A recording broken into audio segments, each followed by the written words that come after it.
But I will tell you that the homies did reach out, and they go, where's the podcast today? And more than one were like, well, it's 420. Chris can't work on on 420. What are we doing here? Lose his job. Yes.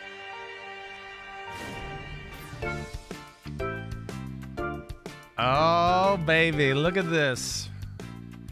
Episode 420. Look at this. What? That's a great graphic right there. That's well done by our man EJ, who does a lot of this stuff for NBC Sports. Should just be the normal graphic. It really probably should be that with, like, you know, some Captain Planet stuff flying through, because today's the day I'm passionate about, where, like, if I have another person talk to me and go, what a great day, I go, it's fucking weird. It's 80 and it's the middle of November. There's something fucking wrong. I'm sorry. All right. Sorry to start the podcast off that way. maybe you're just high. Maybe it's not. No, if I was high, I probably wouldn't be bothered. I'd be like, dude, wait, you're it's not? okay. No, I don't smoke and do work. Yeah. I don't. We don't do drugs at work. We don't do drugs at work. No, we don't.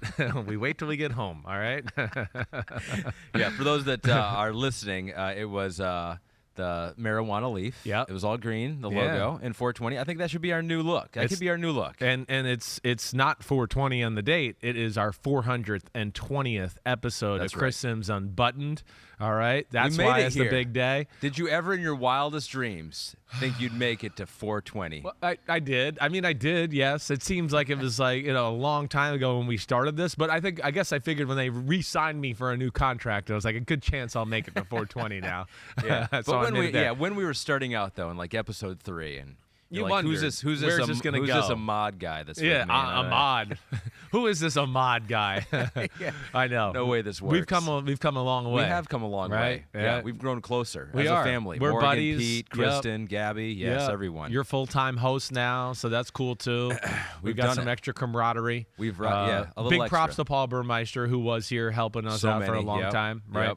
But it's been great. I mean, did you think you were going to last 420 episodes with me? Usually I change jobs like every 4 years, so no. It was like, there's no way.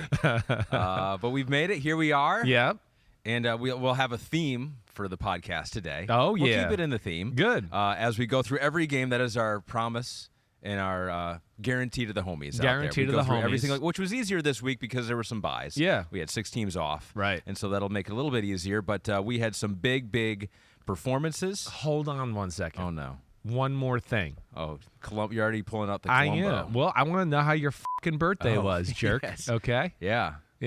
Thanks for nothing. You didn't send me that cake that you were there. That was me. I made it and sent it to Kentucky. I was in your neck of the woods. Right. The Sims family neck of the woods. Yeah. There was a cake there delivered to me. It freaked me out, much like it did when we delivered one. Morgan delivered one to you last time. Had you looking over your shoulder. Your fear of cakes has now bled over to me. There's that extra camaraderie that you're talking about. No, I was in Kentucky for the Breeders' Cup. Yeah. 14 championship races. Wow. Ending with Flightline, the horse of a lifetime. Wow. Better than Secretariat. Everybody, I heard about this guy all last week, right? Where was he during this horse during why is he just showing up now? The Derby and all that stuff? So he a late bloomer. Oh, he was a little late hurt. Right. He had some physical issues, and so he wasn't really ready to go until the end of his 3-year-old year. That stinks. All right, I understand that. I was a late bloomer myself. Sometimes that's the way thoroughbreds are. They're just late bloomers. And here's the thing. He won the Classic, right? And now he's retiring. Oh, so and now he's got the life. It's like Chris Simms, right? Late bloomer, right. You know. There he is, and now boom. Now he gets to retire. Gone. Maybe he'll do a podcast. Well, now. I don't know. He's going to probably have a pretty interesting life from here on out. Yes, correct. Yes, now he will be entertaining fillies and mares. Yes, for the rest he of his will. life. Right, which is what I try to do too. It's my wife; she's a filly and a mare, but I try to entertain her too. No, so it was good. It was good to celebrate. It's not like a tradition now. I celebrate my birthday with the horses in Kentucky. Yeah, it's kind of cool. Yeah, it's kind of a cool deal. Next year it's going to be in L.A. And, you're a glass half full kind of guy. That's very good of you. I always am. That's very good because it ain't that cool to have your birthday with horses all the time. So it was good. 43 now. So I got one on you. You got one on me. I'm the young man on the podcast. I'm wiser. Yep. All right, old man with the grays. Let's go. So let's do it. Now as a 43-year-old for the first time, doing episode 420. We're going through all the games here. Let's start with what we did last night. How high? Our game last night. So this is the section where it's the contenders. They got big wins. Right. Or they got wins. Some of them weren't that big. They were just by the hair on their, chinny chin. Chinny chin, right. So our game last night, Sunday Night Football. We've had some blowouts. Yeah. Not a blowout last night. It was a No. good competitive game. It was Not beyond that. Not a high-scoring game, but Right. a really good competitive game. The Tennessee Titans always give the Chiefs a battle. Chiefs pull it out. Patrick Mahomes had to throw the ball 68 times for 46 yards. Yeah, right. And it was the craziest thing because if you watch that game, you're like, that seemed like such a struggle. It was, for right? the Chiefs out there, Right. to throw for 400 and some yards and 400 total yards of offense. But they won in overtime. I'm impressed with the Titans, just keeping it that close and basically doing nothing offensively the whole second half. Right. What was your biggest takeaway from that game? Well, there's a few things here. One, this is a tough matchup for the Kansas City Chiefs. I always talk about this, right? You've heard me say this in years past. Every team has their kind of their kryptonite team they play, where it's just like, man, totality we might be better, but the way they play and how their team built, it gives us issues. Hey, I've been crappy on best bets all year, but that's why I picked this game as one of my best bets on Thursday. I was like, I think Tannehill's going to play, but even with Malik Willis, I'm going to go with Tennessee just because they have a feel for that Kansas City offense. They really do. You and I, right? We had so many great looks last night, especially in the second half. You and I really paid attention to the game, and then we could look over to the other screen and see the sky cam shot, which was like 5 seconds behind. So we got to see like, oh, wait, there's the play, and now let me see exactly what the coverage was. Tennessee, let's just start there so I can pay them some props because I love Tennessee Titans. I love Mike Vrabel. He'd be like one of those guys where I go, if you built a coach in a lab, he'd be kind of the guy, the attitude, the mantra I'd want coaching my football team. Haircut, too. Yeah, That's haircut, cool. Right. Right. Love it. Right. That was old sexy dad Chris Simms look. Now I'm what was it last week? Somebody said I'm an accountant dad. Yeah. I was sexy dad and now I'm accountant dad. Yeah, smarter. Right. Maybe a little smarter. I believe, yeah, agreed. I'm smarter. No doubt about it. But yeah, I mean, his way of coaching team, managing the game, the way they play, their defense. I mean, again, last night, I don't know, Pete, maybe you can look this up on the fly. I don't think they blitzed more than 1 or 2 times the whole night. Their defensive line's real. Their game plan's specific in the back end like we talk about, so they do some different stuff and whatever specific to that matchup, let alone they're young and talented back there. And then, offensively, the offensive line just continues to get better. I just thought, I didn't know if this offensive line was going to be capable of what they're doing here as of late. But, again, yesterday to hang in that game was special, let alone hang in that game. I shouldn't even say that. To really be controlling the game, it seemed like, for a good part of it. I give them a lot of credit. They're scary. Don't anybody count them out. They can go to the Super Bowl, the Tennessee Titans. I worry about them lack of receiver, right? They need that one thing. There's no doubt. There has to be an emergence of Robert Woods or Treylon Burke when he gets back or one of the tight ends. They got to have some go-to element, right? I mean, they completed 5 passes in the game. I mean, none to a wide receiver. And then you could talk about last week, right? And they did it to the Texans kind of the same way and didn't dominate them, but won the game, somewhat easily. It's cool that a team can be good doing that. Right. I think that's one of the coolest That's what things I think about is it. cool. Exactly right. They're kind of like, it's old school where it's a little bit like, hey, we're going to Real run old right school. here. Yeah. We're going to run right here. And you can't stop it. And I love that attitude. I do. That's Pittsburgh Steelers of the 70s, the Giants of the 80s, the Cowboys of the early 90s. There's a little bit of that element. So that's where I respect it. But let's pay respect to the team that is just fucking unbelievable. We talk about the glitz and the glamour of Kansas City, and they're a finesse team. And I don't like saying finesse with Kansas City. I don't think it's fair to them. Are they a passing team? Yes. Are they a finesse team? No. I don't see a lot of teams, and we talk about this through the years. I don't see a lot of teams that ever out-hit the Kansas City Chiefs. I give them respect. For some reason, we just talk, because they're in the shotgun, they're not tough. No, they're plenty tough.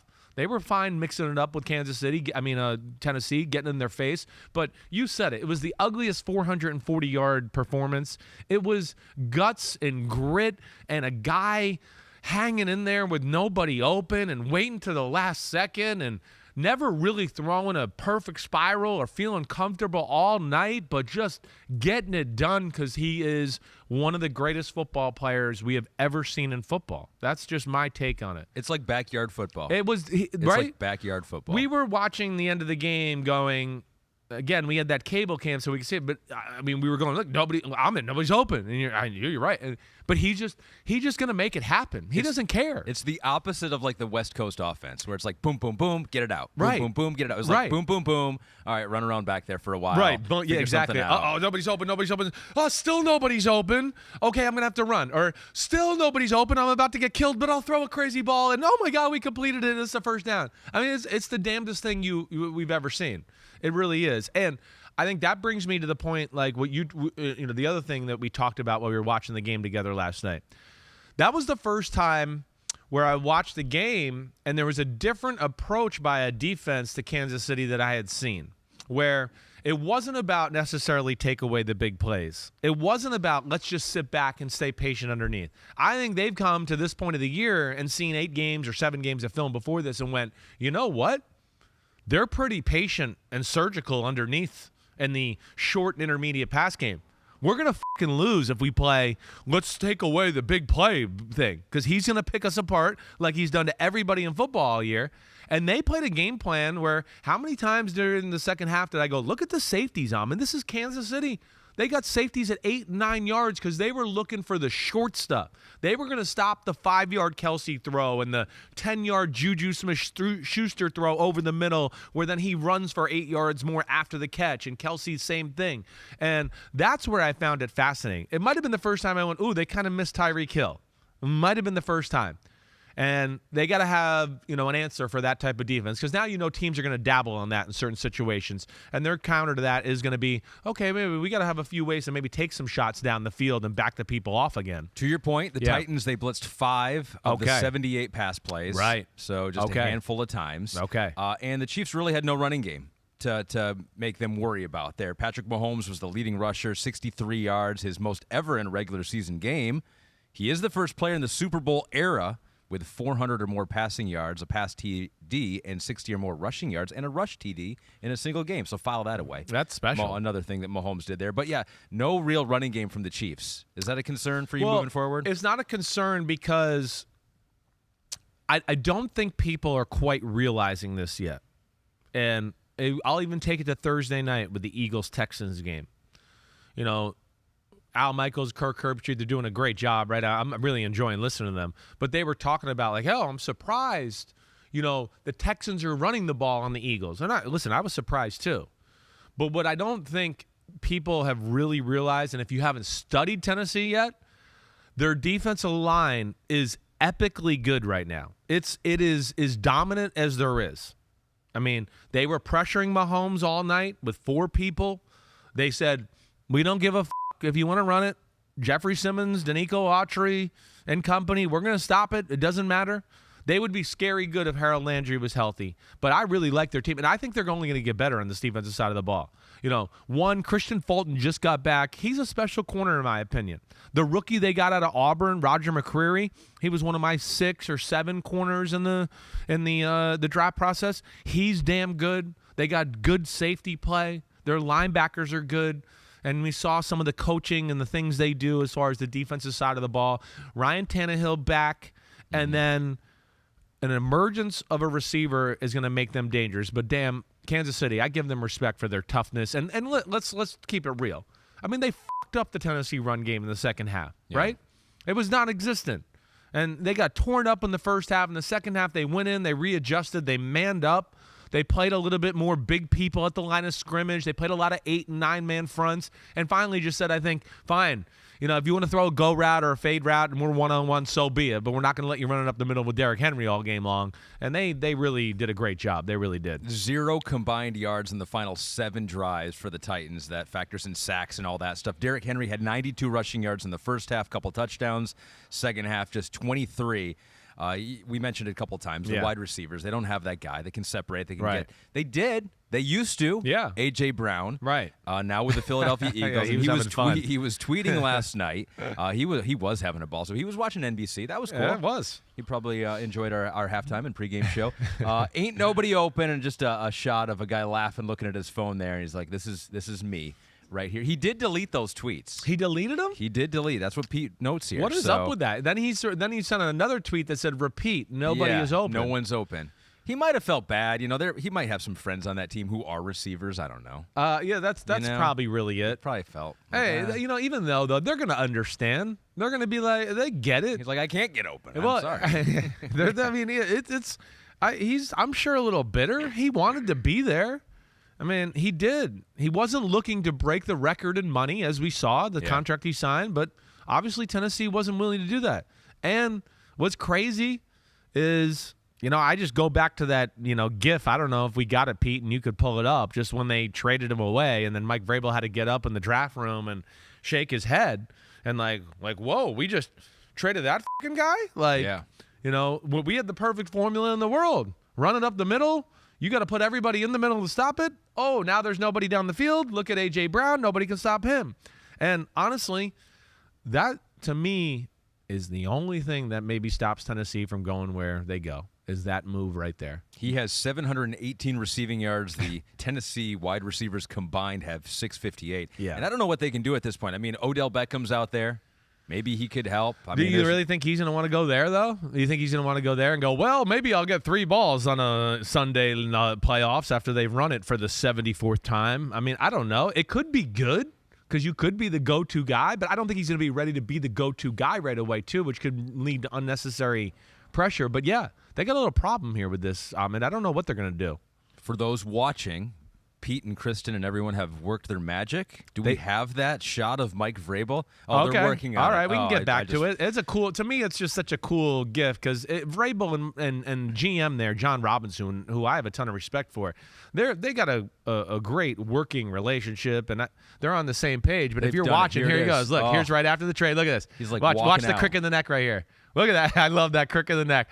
We'll let it play one more time if we can. It is so good. Watch as he's turning around, Ahmed, like the crick in the neck, like, damn, we just traded that guy? Look, he's shaking his head, and then watch this crick, right? Ooh. Yeah, he's like, all right, we're going to have games where we throw it 5 times. All right. right. Suit yourself. So, yeah, they're still competitive despite not having that big play guy. We'll see moving forward if one of those wide receivers emerges, but both these teams are going to be in it late, which is cool. Yes, I like they will. Both these teams. I like the way they play. Tennessee obviously. is a team that definitely could upset our Buffalo-Kansas City matchup in the AFC Championship game. I know there's other teams there too, but Tennessee is definitely one of those culprits that would be a tough matchup for Kansas City for sure. So we got 4 6-win teams in the AFC. Titans had the chance to become one of those teams. The Chiefs did. The Dolphins became one of them as well. Booyah! In the highest scoring game in the NFL this week. Who would have thought that? Wow. The Chicago Bears scoring some points here. They do go down by 3 to the Dolphins. It was Tua. It was Justin Fields. I mean, that was a cool back and forth. It was really fun to watch those quarterbacks work and those offenses work.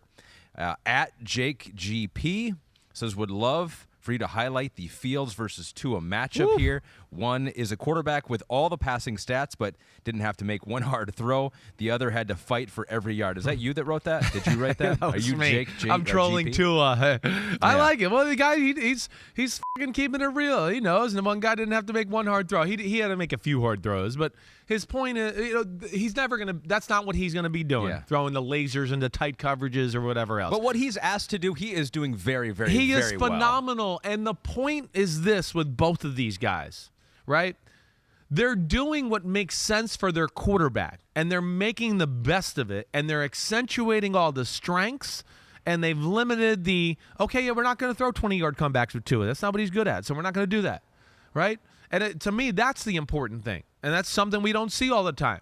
Justin Fields, the same thing. There was too much in early his career. We were trying to put the round peg in the square hole. We're going to make you Peyton Manning. We're going to make you play in the pocket. What the f***?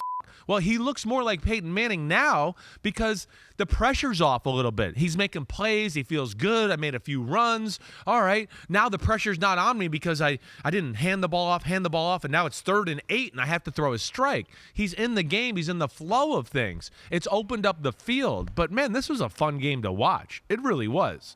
I really look at the maybe the difference of the game of this, and I know it was really, really close to begin with either way, but the block punt that happened, midway through the second quarter. Andrew Van Ginkel. The Ginkel-nator. Biggest football name in the NFL right now. It is pretty good, right. But that was a huge football. moment, that just to score a touchdown that way. The game was kind of going back and forth at that moment. It was a lot of fun to watch. How about at the end of the game? Yeah.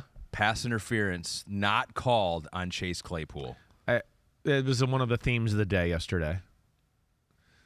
End of game referees refereeing the game differently than the start of the game. And that's going to be an issue here. It is. I don't know what else to say, but yeah, there was the late in the third quarter. No, it was fourth quarter. Eddie Jackson pass interference where on Jalen Waddle, where you want to go, was that perfect defense? But they called a pass interference, which I believe led to the last touchdown for the Dolphins. So that was late third quarter, I think. Maybe I'm wrong. But either way, it was a big field position change. And, yeah, that's what we saw yesterday consistently throughout. We had a number of games that had drove Tony Dungy crazy. And listen, Tony Dungy doesn't go crazy easily. So when he starts to see that, it's bothersome. Yeah. And then, yeah, to your point on that play, I mean, come on. He bear hugged him. He bear hugged him. He literally had both hands around the guy and didn't let a guy who has a 40-inch vertical jump, and he only jumped 2 inches off the ground. It wasn't because his legs were tired. It's because there was a guy that was 180 pounds hanging on him. So that's where I don't get it. And listen, I'm all for rubbing his racing and some contact's going to happen down the field.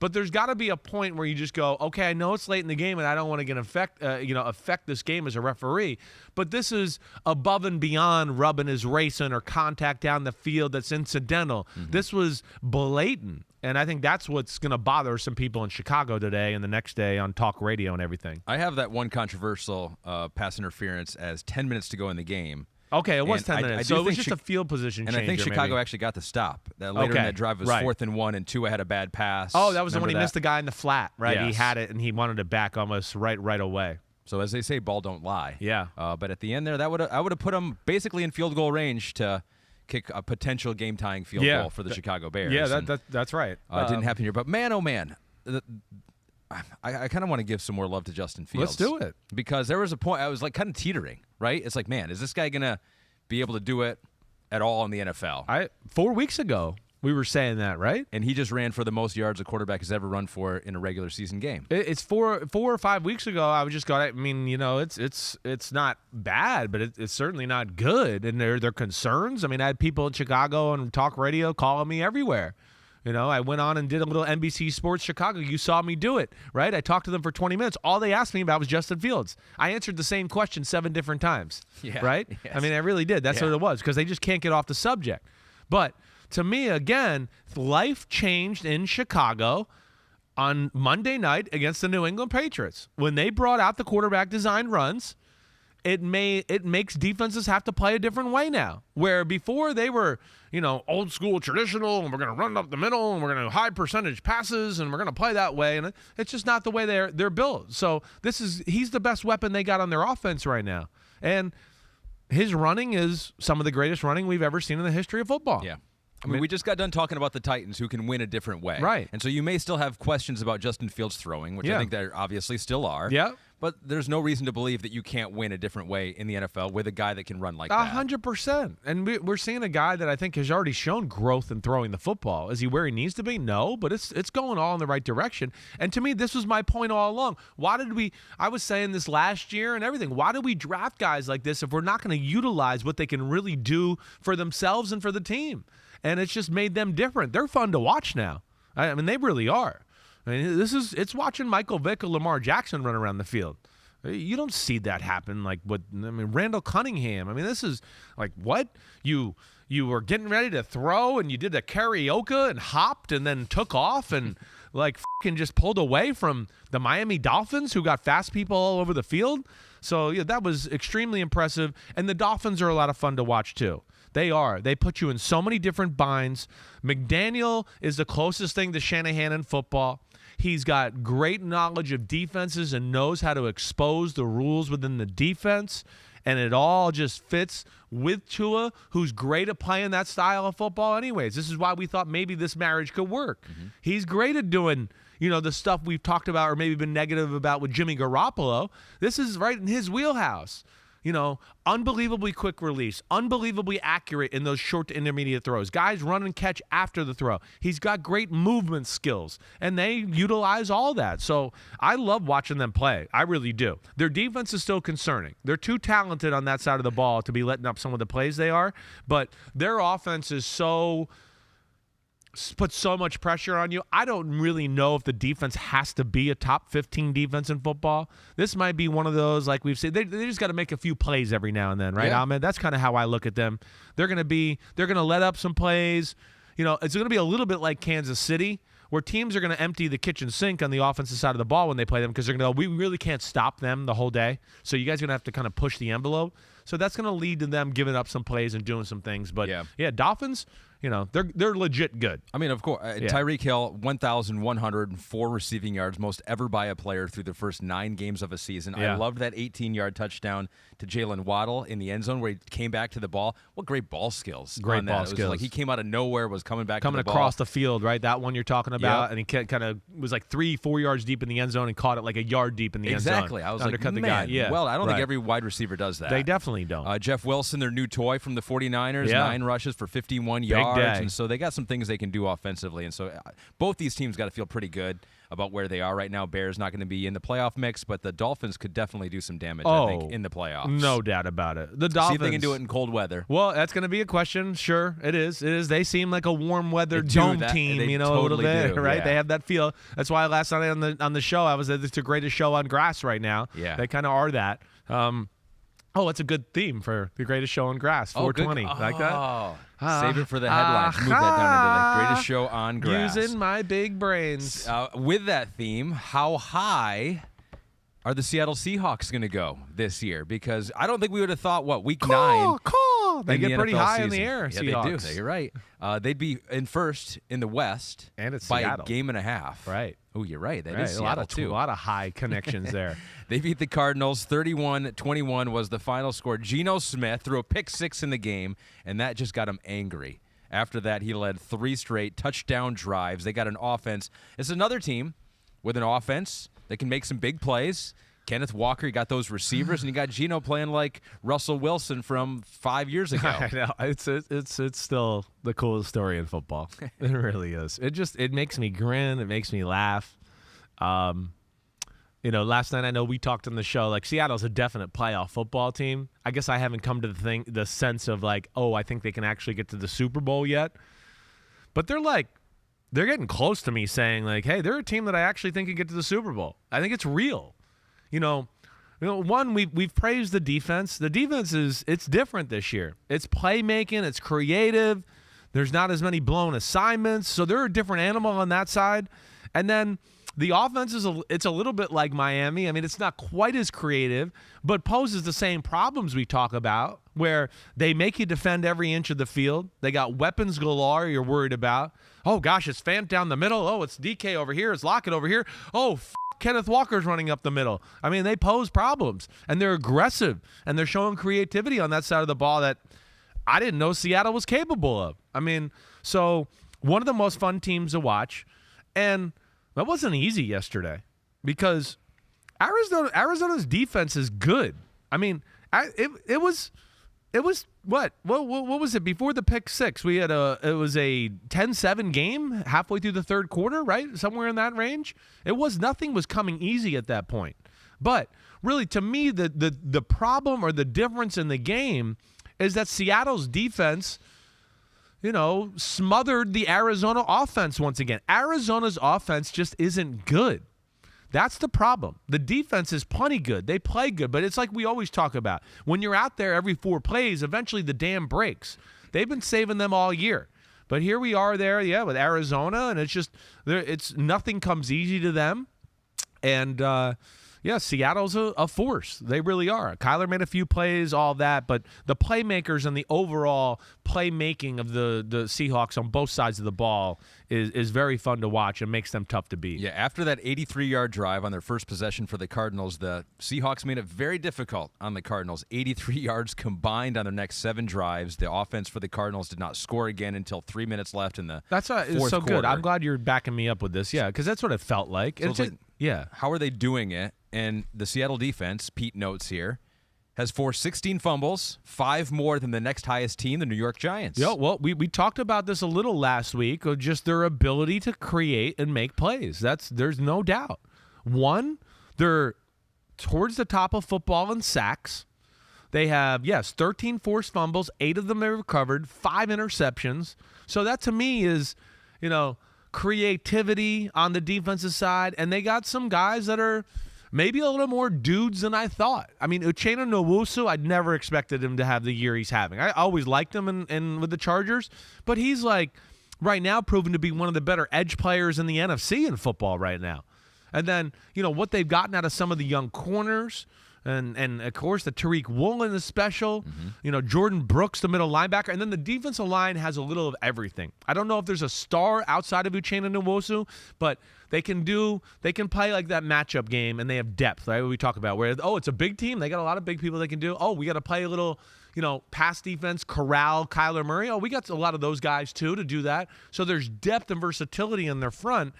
And then just, with Pete Carroll and his juice, and he's running up the sideline and chewing gum, and it's just like they're fun, and I'm rooting for Seattle. I don't know that we've seen the Coach of the Year odds lately. There's some guys that are going to get fucked over this year. Pete Carroll's name has not been in there, but he's got to be rising. It is now, Pete says. Nick Sirianni is still the leader, but I mean, Pete Carroll do this without Russell Wilson, maybe because they're without Russell Wilson. Who knows? I know. Frank Knowles tweeted you. Yeah, he goes, what up, Frank Can Knowles? you continue to pick against the Hawks since we are on a 4-game winning streak? Yes, so you I have will. not picked the Hawks any game this year. That's what Pete's saying. I don't think I picked them any game this year, and this is one of those games where I said, like, I understand Seattle's better. I thought maybe this would be a game Arizona just gutted out and found a way to somehow win an ugly one. It was that way for a lot of the game. It was going kind of how I thought. I was, the defense is keeping them in there, and, I just kind of thought maybe Kyler and DeAndre Hopkins would make a play or two, and they'd win a game by the field goal.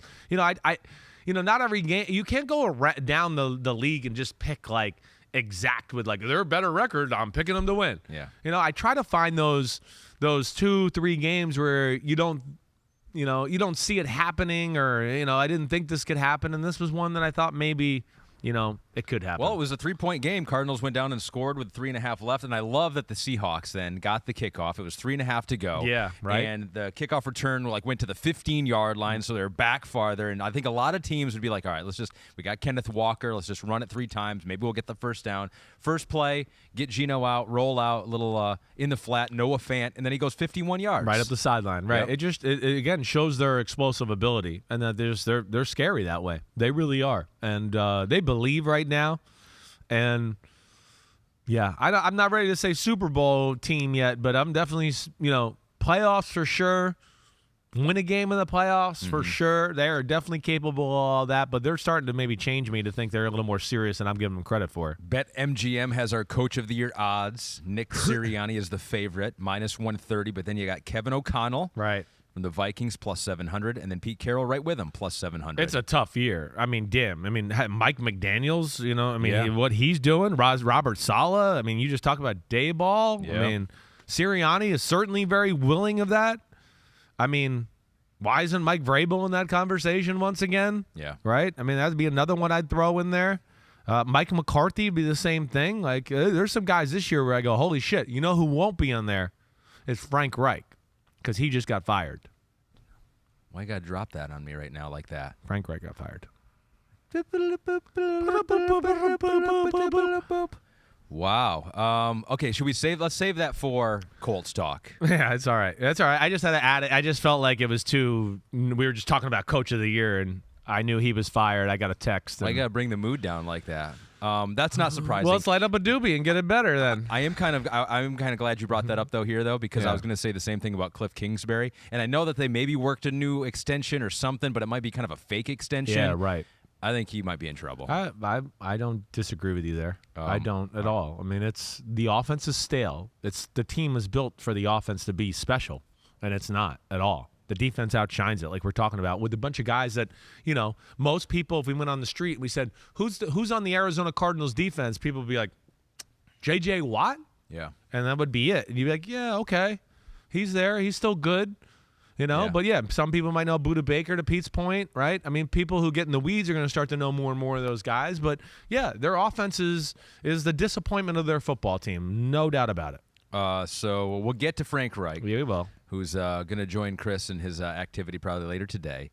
So now we enter. Those are the teams that are soaring high, flying high, very high in Seattle, the Seahawks. Now to the teams that might be a little dazed and confused. Yeah. And we'll begin with the Buffalo Bills and your boy Blue. Yep. Jets get a big win against Buffalo, 2017, the final score. Before we get your analysis, let's get the analysis of your guy, Josh Allen. A couple picks in this game. Was not all that pleased with his game. Here's what he had to say, and then Deion Dawkins after that. Yeah, I mean, it's tough to win in this league. When you're playing a good team and your quarterback plays like shit. Made some bad decisions tonight. Really cost our team. A lot to learn from, a lot to grow from, but that's not the standard we hold ourselves to. That's not the ball that we play. So, a lot to look at, a lot to learn from. I would, do anything for Josh. I would kill for Josh. I would give my last finger to freaking Josh. Whatever it has to be, and a quarterback and that's going to put every loss on his back when he doesn't have to. Josh is the best quarterback in the league, and he still comes out there and says, and what he says, he loves us and we love him. And Josh is saying that just to protect us, but it's nothing is Josh's fault ever. Josh is the best. Nothing is his fault ever. That's pretty cool to hear. So if there's an unsolved murder in Buffalo, could be Deion Dawkins. Not Josh. Yeah. No, I'm just saying he would kill for him. So he's prematurely admitted it. No, he would not do that. He might lose a finger, though, for him if it meant saving Josh Allen. Yeah. That's cool. You can just tell how much that locker room respects Josh. It radiates in that building, Ahmed. Just like you heard me talk about, not only I know you heard me with him or Joe Burrow, and I haven't been in Kansas City yet, but I know enough people to know that's just these are not only special players, where the special player is always held in a high regard in an NFL locker room or a building, but then when it's a special person and leader, you become fucking, for lack of a better way to say it, God in that building. You do. And yes, Dad always has a saying, he could get those guys to eat out of his hands. See, they're in such the trust tree with him. He literally go, here, Deion Dawkins, eat those little crumbs I got in my hand. Yeah. I mean, they would do anything, as you just heard. And then he'd go, don't stretch it. Like, I already love you. That's a little weird. Orion Chuzzlewit says to you, in his last 6 quarters of football, Josh Allen has a grand total of 20 points scored, 0 passing TDs, 4 interceptions. What is up with your boy Blue? Right. P.S. Congrats on making it this far, guys. Yeah, Thanks, he didn't man. think we'd make it this far either. Thank you. Thanks, Orion. Thank you, Orion. Yeah. Listen, the end of the game against Green Bay, that was such an ass kicking. We talked about that last week. They took their foot off the gas pedal. That was unmotivated football down the stretch. And again, it was a team in Green Bay that was desperate and down. And but did he do some dumb things at the end of that game? Certainly. He threw 2 stupid interceptions, or you just go wow. And listen, you could say what you want. His 2 interceptions are what lost them this game. That's why he went away with this. He left 14 points, at least 10 points on the board. Let alone I know they missed a field goal. They did some other things that were stupid throughout the day. But to start the game off with, big plays, right? And it's you're going to go down the field and put the pressure on the Jets right away and get the game where you want it. And he throws a ball in the flat, and I just don't think he saw the guy. He had a defensive lineman in his face, remember? And he kind of threw a casual sidearm like, oh, he's wide open, let me just get the guy. And I don't think he saw the DB behind him. I'm guessing. I mean, this is a pretty smart guy. I know he takes chances every now and then. But that was like, hey, the Jets, all the pressure was on the Jets in this game. So there you go. You gave the Jets a little go in there. And then the interception, what was that, later in the second quarter, right? Somewhere around there. Third quarter. Oh, that was third quarter. Bills were up 4 at the time. Right, it was 14-10, right? 14-10, and you give them the short field in the third quarter, just how your defense had, made a stop, and okay, here we go. We can go up by maybe a touchdown or 2 scores, and you deliver a ball and just make an absolute, again, I don't think he saw him. I think he took for granted that he thought, wait, they're playing this coverage and he should be here to stop this, but he wasn't there, and he tries to throw a hole shot, and the receiver wasn't in the hole, and Sauce Gardner was. So that leads to a short field touchdown, and all of a sudden now you're, oh gosh, we're in a dogfight here. And that allowed the Jets to be patient on the offensive side of the ball and continue to stay with the run. And if there's a weakness to Buffalo we're seeing right now is their run defense a little bit. And quite honestly, Buffalo got a little scary, and I just hope they don't get – it just was all Josh Allen yesterday. We couldn't run the ball. They couldn't do anything like that, right? It was just the Josh Allen show. He had to do everything, and that's when it's not good. They're not going to get to the Super Bowl playing that way, but I think that credit has to go to the Jets. Well, there we go. All I was right? like, enough about the team that Well, lost, the Jets' front right? four and their front seven are fast, and they're amazing at, Salah and company. The secondary is talented. They dabble in a little man to be tactical every now and then, but they're great at passing people off in zone coverages like we talk about so much. And that's where they can be tough. And they looked like Josh Allen got sacked a few times, but more times than not yesterday, he looked like he was sitting there going, like, nobody's open. And then let me try to make something happen after that. Yeah, 5 sacks for the Jets in the game on Josh Allen. John Paschal says, is Sauce Gardner, DJ Reed, the best duo of cornerbacks in the NFL? That's a good question. I need to probably dive into corners right now. You've said that a couple times. I know. I think we're sniffing a top 5 here. Well, it's one of those things where we talk about it changes quick. It changes in a hurry. Its corner is one of those where, hey, you're the best and you're the coolest thing going. Wait, you're in year 7, you lost a step. You're not the best anymore. It can fall. It falls off just like that, right? And again, I love Jalen Ramsey. I don't think anybody's calling Jalen Ramsey the best corner in football anymore. That's gone. See you later. So, but yeah, it's a pretty special duo. I'm just gonna the duo in Buffalo is good. The duo in Eagles, Philadelphia is good. The duo in Baltimore is good. Yeah, the duo in Dallas with Anthony Brown and Trayvon Diggs is pretty damn good. I'm just trying to think, is there anybody out there? Yeah, the guys in Green Bay are solid. Denver's not bad. It's, the guy is Surtain and gosh, it's opposite of him is right. Is that or Mathis or yeah, I guess so. It's Mathis and man, Darby's hurt, right? Is Darby hurt? I can't even remember. Yeah, so yeah, they're in the running there. Their secondary, their 4 is certainly in the running because Jordan Whitehead is a special safety and LaMarcus Joyner is damn good to go along with it. But that's a good question by our guy there, and I think they're definitely in that conversation to answer it. I know it's not like concrete best duo, but definitely up there. Omri Pitaru tweets you and says, I would like to offer my official apology from Jets fans to Zach Wilson. He played great yesterday. Damn okay to the Jets D. What a performance, all-around game.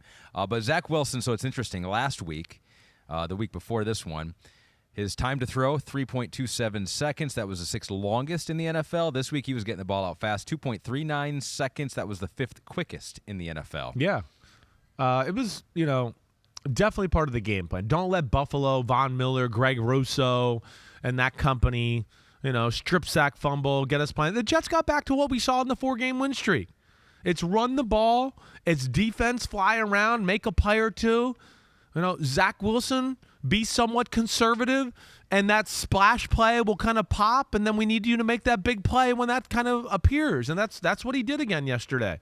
Let alone, again, a number of great escapes. I don't think he's getting enough credit for that. Where I want to go, listen, literally the other 22 quarterbacks, 28 quarterbacks in football are going to get sacked, and they're going to be in 3rd and 15 here, and he gets out of it. Yeah, who was sacked more in this game? Well, it was Josh Allen, sacked 5 times, and then Zach Wilson sacked just twice. Yeah, so we'll see. But they're growing, and, of course, their offensive line, they're kind of patching it back together after some recent injuries, and I think that was the impressive thing. To go down the field at the end of the football game and go, we're going to run it down your throats for an 86-yard drive. I did not expect that. Mm-hmm. I did not at all. And it was a big-time win for the Jets. Jets are real. Jets aren't going anywhere.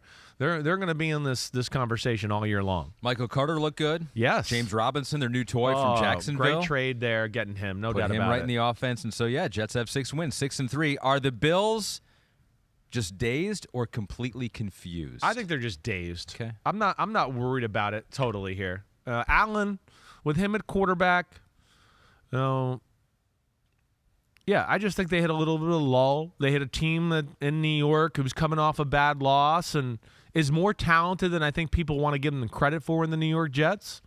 It was a bad day. It was a bad day, but no, they'll learn from it, and they'll trust me. They'll mark this on the calendar to get their revenge on the Jets when they come up to Buffalo here in the second half of the year. I think the 3-win Packers Yeah. are completely confused at this point. We're past the dazed phase. Right. We don't for even the have Green to. Bay We don't have to Packers. converse on that one. They go down to my Lions, 15-9, the final score.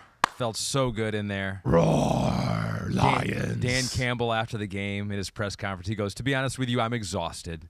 I want to He go was home funny. and drink a beer." That was funny. He's great. He is. You know, it's like every time that he wins, I'm just like, he can be the coach for as long as he wants. You know, just fire the coordinators if the team's bad for too long of a period There's of time. a lot of things that he does great. I agree. I mean, there really is. You know, the management of the game a little bit, and some of that. I'm still at times like, am I wrong to remember that you guys went for it on 4th and 1 on the 5-yard line to start the game?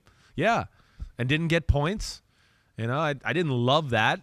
I understand it too. You got that offensive line; they think they can do that. You know, but you know, again, it's the Packers where I want to go. Points are hard for Green Bay, but other than that, still tough. And I mean, they were fortunate. Fortunate. They were fortunate. So but yeah. but tough and gritty. I mean, you know, yeah, fortunate in the fact that can you depend on Aaron Rodgers to throw the ball off of a defender's head on a consistent basis? This year, maybe. Aaron Rodgers at the end of the game, he goes, right. "I played blank, but Yeah. I never gave up." So much like Josh Allen, he took a page out of Josh Allen's book there. Good. Sam Bivalent 01 says to you, speaking of 420, what kind of drugs does Rodgers need to get over this loss? And how much does his passive-aggressive blaming bring team morale down? So he had 2 picks in the end zone in this game. He Yeah. had another pick at the 3-yard line. That's Yeah. crazy. It's the first time he's ever had anything like that in his career. Right. Against the Lions of all teams. It's Right. got the worst defense maybe in the entire NFL. Yeah. I mean, this is crazy, and it does seem it's like people need to prove things to me. It's you talk about bad vibes. I'm sensing pretty bad vibes. They're the leader of bad vibes. You know, I know we're going to talk about it in a minute, but between Brady and Rodgers, see, one thing I saw, Rodgers, the body language, the mistakes, the rolling of the eyes, the tilting of the head, all that it's too much. He's got to keep his own emotions in check for the better of his own football team. The young guys, keeping them cool and like, wait, this isn't that bad. We can overcome it. They're dumb. They don't know. They're just looking at you. If you're panicked, they're panicked. You know, I thought Brady made a concerted effort yesterday watching that game to not be that way. Like there was a lot of times where I think people fucked up protection. Somebody ran the round route. He just kind of looked down the field and walked off the field instead of like, what are we doing? And like doing all that kind of stuff and then getting to the sideline and questioning things, right? I thought he made an improvement there. Yeah, Rodgers still has a ways to go there. He's frustrated, obviously. But yeah, we've never seen him do that. And like, you know, honestly, you know, I don't mean to be mean here, but they outplayed you guys. It was those plays, you know. It's good. You guys have outplayed people and got screwed over by some bad turnovers and then some unlucky stuff too. But yeah, RPO, again, this is the problem with that kind of play. Oh, I mean, what play of the drive was that when they threw the RPO interception? Play 12, play 13? You know, again, that's where I just go, it's arrogant to think that you're going to run 70 plays, 80 plays every game at 3 yards a clip and not going to have mistakes or turnovers happen. And that's what came back to bite him in the ass. The tackle-eligible interception by Aiden Hutchinson, great job. But they were like, we're going to embarrass the Lions. David Bakhtiari is going to catch a touchdown. Oops. Cool play. Shit throw. He was open. I mean, right? We watched that from how many different angles? He threw the ball 5-6 yards short. Bakhtiari was going to have to dive back and try to get his hands underneath the ball for him to catch it. So that was bad. And then the interception down the middle, the second one of the day for Joseph, right? Yep. That was the post route down the middle. I believe it was Tunyon going down the middle. Maybe it was DeGuara. I can't remember exactly. But either way, he was open. Rodgers was late to throw it and threw it behind him. And again, to me, too, late to throw it because he's never looking to be aggressive and go, as soon as he comes out of the break, I'm throwing the rifle. It's kind of like, I'm looking everywhere else. Oh, I think he's open, and it's a little late. They did make some plays in the pass game, but between those 3 interceptions and then Allen Lazard dropping that 4th and 2 pass, those are 4 huge mistakes by Green Bay where they certainly could have put some pressure on a day where the Green Bay's defense looked like it had a hold of your offense a little bit. Vikings lead this division by 4.5 games. Over. Packers have lost 5 straight. Their longest losing streak since 2008 also was the first year that Aaron Rodgers was the starter of that team. Marty tweets in, says, love the pod, Chris. Hey, Marty. Longtime listener since the BR days, so he's been with you for a long time. Yep. What is your take on the fall of the Packers? Is Matt LaFleur a good coach, or did he just luck into a Hall of Fame player that made him look great? No, I think Matt LaFleur is a good coach. You don't get those type of results and what he's done there without being a good coach.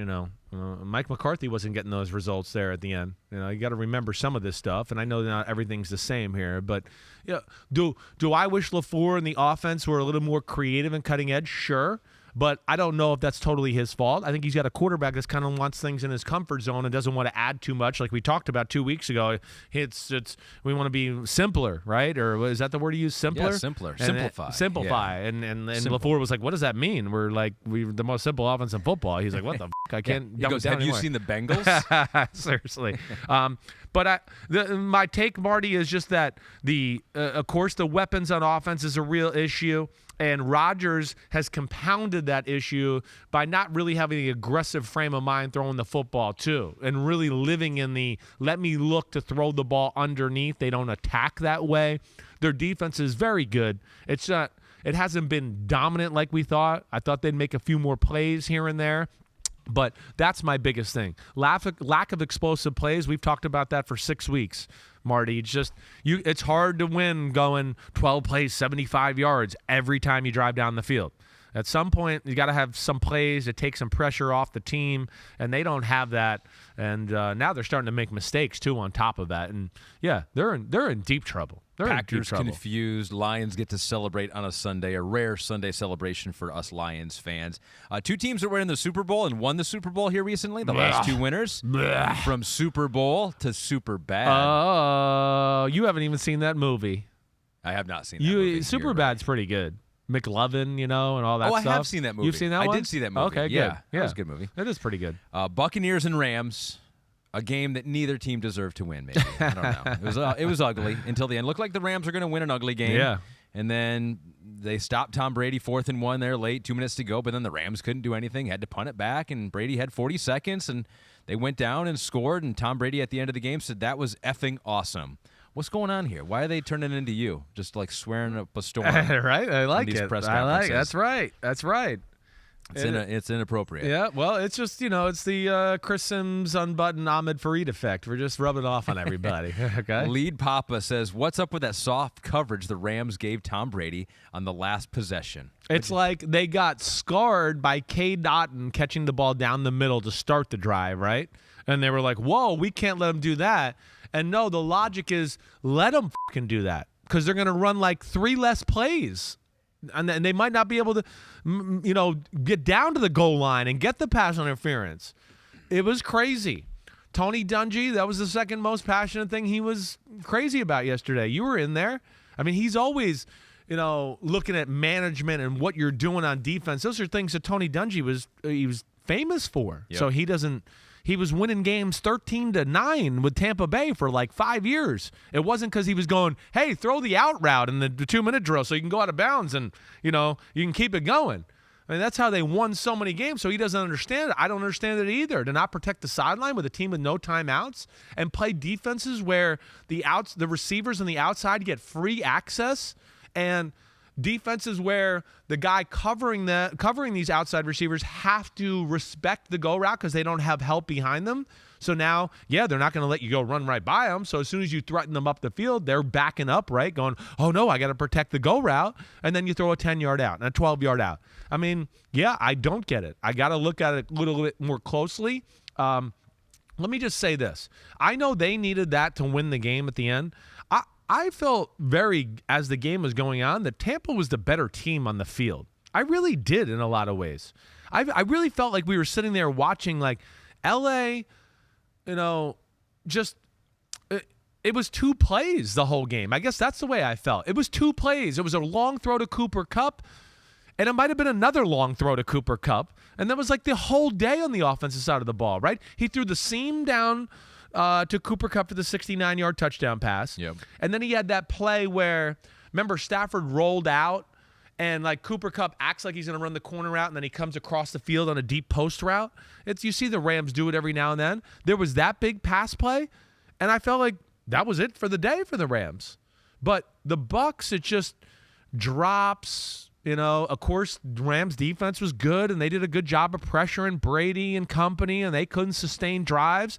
But I don't know. Am I crazy to think, even though that they were down there lately, I just felt like they were the better team. And they just couldn't make the play or two to kind of get them over the hump to get in the lead of the game or ever get in control of the game that way. Yeah, they had 8 3-and-outs to the Rams. Right, that's what I mean. Including 3 straight right before the Bucs game-winning drive. Yep. They had 206 total yards, 69 on that Cooper Kupp touchdown. They had a 23-yard run by Darrell Henderson, which was their longest by a Rams player this season, if you can believe that. So, yeah, what do you think? The Rams dazed or completely confused? Oh, they're completely confused. They're completely confused. Like, the Buccaneers are dazed. I still have hope for them. I don't think there's any fucking way. Rams are 3-5 right now. I know. Are you willing to say Yeah. you don't think they're a playoff team? Are they going to squeak in as the 7 seed? It's a tight one. This is a tight one. But I'm going to say they do not make the playoffs. Me too. If they make the playoffs, I will say the F word on this podcast. Wow. Okay. I like it. That's fucking awesome. Way to go. So I will do that. And if they make the playoffs, yeah, I'll kiss your feet. Don't do that again. No one wants that. No one wants that. We don't even want to think about it. Don't even bring it up. We don't want that. Yeah, we're past that. That's way. We're not living in the past. Okay. We're looking forward. Okay. All right. Fine. Damn. I thought that was like one of the themes of our pod. I don't see it. It's just too hard. And again, I give them a lot of credit. I do, because they're tough. They are. Their defense is a pain in the ass. But just everything's hard. And I'm going to pull up their schedule here, because I feel like I remember off the top of my head the schedule gets tough, right? I mean, they start to have Arizona next week, at New Orleans, at Kansas City. Right. Whoa. Seattle. Yikes. Raiders Las at Vegas. home, at Green Bay, Denver at home. I don't see it happening. This is not the kind of schedule they want right there. It's not. I don't. I think they miss out on this year. Even before the year, I think you and I, just looking at their roster, we're like, I don't know if they get in, they're not going to be great. They'll get in, and that's kind of the way I looked at it. But yeah, if you made me sit here right now, I don't see it. I had really them getting in, but I had the whole division being down, kind of. Yeah. I had them as the only team in. I mean, it looks like, who knows, Seattle, although the 49ers are coming on now strong, so yeah, I don't see it for the Rams here. What about the Bucs? So you think they're just dazed? I think they're dazed. I mean, they're wobbling. It's a wobbly dazed, but I don't. They're 4-5, but what? That puts them atop that division. Well, that division sucks, so I give them that, right? There's a part of me that still goes, I think their defense can still be a real force here. I do. There was even the moment, they went up 13-6 yesterday. The game was 10-6, and Todd Bowles and company went for it on 4th down around the midfield. And I was like, why? The Rams can't move the ball. Why are you going to give them the ball at midfield where they get 1 first down and all of a sudden they can kick a field goal and then extend the lead and go up by a touchdown? I was a little surprised by some of that yesterday. But, yeah, I think Tampa, what I look at is, yes, they're still Brady. I think Godwin is still getting healthier as we go here. And I do think the defense, as it gets healthier here, we saw Carlton Davis back. I believe Murphy Bunting, yeah, he's back.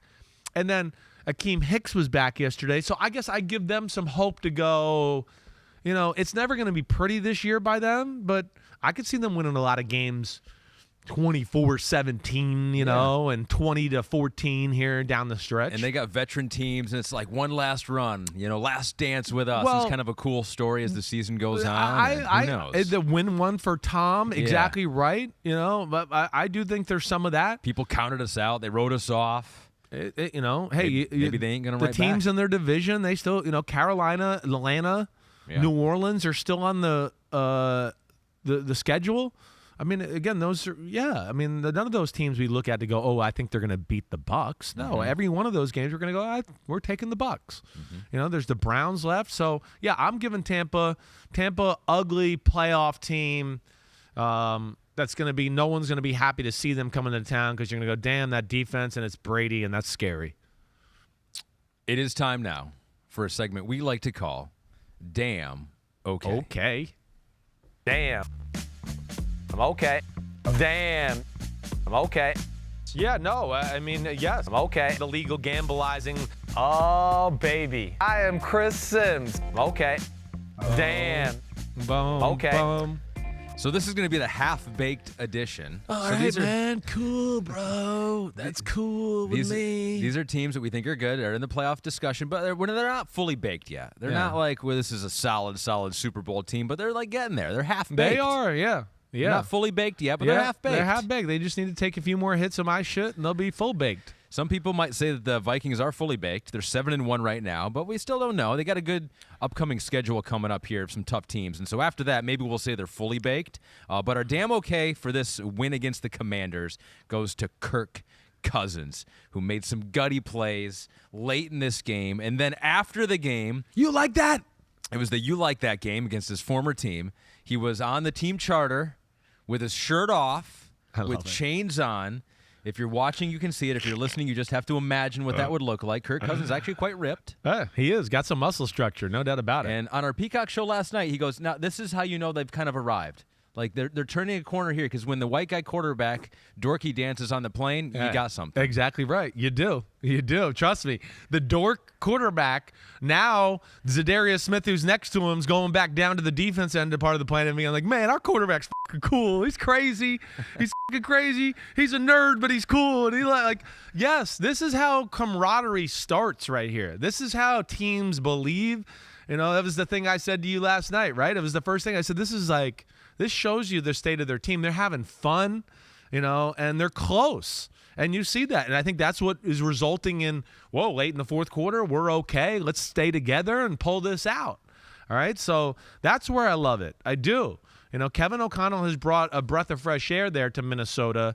And it's just funny where it just seems late in the fourth quarter in these type of games where I used to go, well, it's Kirk Cousins in Minnesota, and there's the stigma of like, oh, they'll kind of blow this. It's a close one.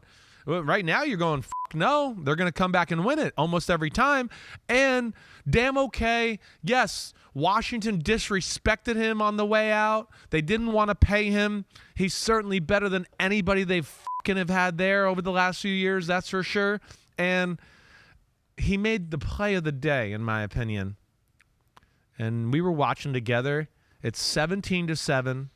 Washington, the Commanders their D is it's here. It's real. They're controlling the game, and it feels like, oh my gosh, they're gonna put this away. And they had a 3rd and long, and he hit the go route down the left sideline. Right? It was 3rd and 7, you said, Pete? 3rd and 7, go route, Justin Jefferson. And it's like, it reignited. It lit up the flame one more time, you know? And that was, like, to me, the momentum changer that went, whoa, back to Minnesota. They went down, I believe, in that drive and got the field goal, right? Am I right about that? And then came not Heineke magic with the interception, and Minnesota capitalized on that. That's kind of what they've been doing all year. I know. That was crazy. And Kirk Cousins, Pete Notes, took a shot on that play. Deron Payne crushed him. Still completed it. And, yeah, they were off and running there, and Heineke throws the interception. Harrison Smith gets there. I think the 3rd straight game with a pick for Smith, 4th on the season.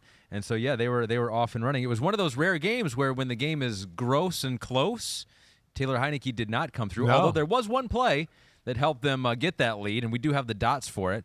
Curtis Samuel, amazing. Deep. Now, what the dots do not show on this play is the referee taking down, I forget who it was, Cameron Bynum of the Vikings.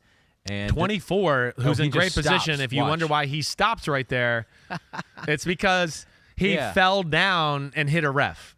The ref took him out. If you have not seen the highlight, go look at it. So there were 3 guys. I mean, Heineke threw into triple coverage. Yeah, it was not a good decision. 24 was literally lining up like punt return going, I'm about to catch this and hit the ref. And the ref was like, no, you ain't. No, you ain't. I'm getting a touchdown to Commanders. Yeah, and so that made it a 10-7 game. Yeah, they didn't touch Samuel after he caught it, and then he rolled in the end zone, right? Yeah. But there was not enough magic after that, though. That was the only magic for Taylor Heineke. And T.J. Hawkinson in his first game with the Vikings, trade with my Detroit Lions, comes in 9 receptions, 70 yards. So he'll be a big part of that offense moving forward. No doubt about it. It fits the formula. It's again, it just makes sense. Oh, we got to worry about the run. Oh, we got Jefferson and Thielen outside. Oh, wait, we'll play split safeties a little. Oh, wait, damn, he's down the middle now. Shit, we can't stop that. It was a great trade by them. Yeah. Hawkinson's special talent at that position. He's going to be their tight end for a long time, and he fits the way football they want to play. He's a good blocker. He's very George Kittle-esque to me. He is. Maybe not quite as athletic as that, but that along those type of lines, and of course came from Iowa and is good that way. But yeah, that was a big win. Like with Minnesota, they're a team that we're going to classify as like, yes, playoffs, certainly. Mm-hmm. I don't know if I see Super Bowl in them yet. I guess I'm further down the road with Seattle, I feel like, than I am with Minnesota. And I guess that sounds disrespectful. We just haven't seen it with Minnesota. I think that's the hard part, right? We've seen them have good seasons, get to the playoffs. Right. Well, and the schedule has been favorable for them so far. Yeah. They haven't had to play any juggernauts, really. When they did, the Eagles, they got blown out. They got blown out. Like, right. That's where, some of these teams that are 6-3, where I look at them and just go, ooh, I have a little more hope in it, because they've showed, I guess, some stretches of games where you've heard me say this, where they just really were dominant or were elite. Mm-hmm. And Minnesota has shown stretches of that, but not throughout. And I guess their defense worries me a little, but maybe I got to change my thought with that a little bit, because like to what you just talked about, they seem to have a knack to make the play in the right moment. They're like one of those teams. I mean, Patrick Peterson last week against Arizona, and and what was that? Cameron Dantzler stripping the ball out of the Bears receiver's hand late in the game, right, to win the game. And then, of course, yesterday with the interception. So they got some of that magic, and they're a pain in the butt. They're going to the playoffs, but I guess I'm just not quite totally. I'd like to see a few more games against some higher level competition so I can just measure it a little bit differently. We'll see it coming up. I think their next 4 games against teams that have a winning record right now. But I'm feeling pretty good about my Vikings because they were one of my picks as a playoff team. You're looking like the smartest guy in the room right now. Although I also picked the Chargers to win the Super Bowl, and that's got me a little nervous right now. They've had a lot of injuries, but they did get a win, last-second win against the Falcons yesterday. And our damn okay goes to the kicker, Cameron Dicker, who just signed with the team earlier in the week and now has 2 career games and 2 career game-winning field goals. He played for the Eagles Week 5 when Elliott was hurt at Arizona, kicked the game-winning field goal in a game that also ended 20-17. And so our damn okay goes to a kicker that just goes to teams, first game in, kicks a game-winning field goal. That's pretty cool. Yeah, it is cool. I mean, it's crazy to think of, what he's doing there, and Texas Longhorn, just winning games for teams. Oh, he's a Texas Longhorn. Pretty sure he is, right? You just claim guys that you want to be Texas Longhorns. They're cool, and they got a cool name. I thought he was. Am I wrong there? I don't know.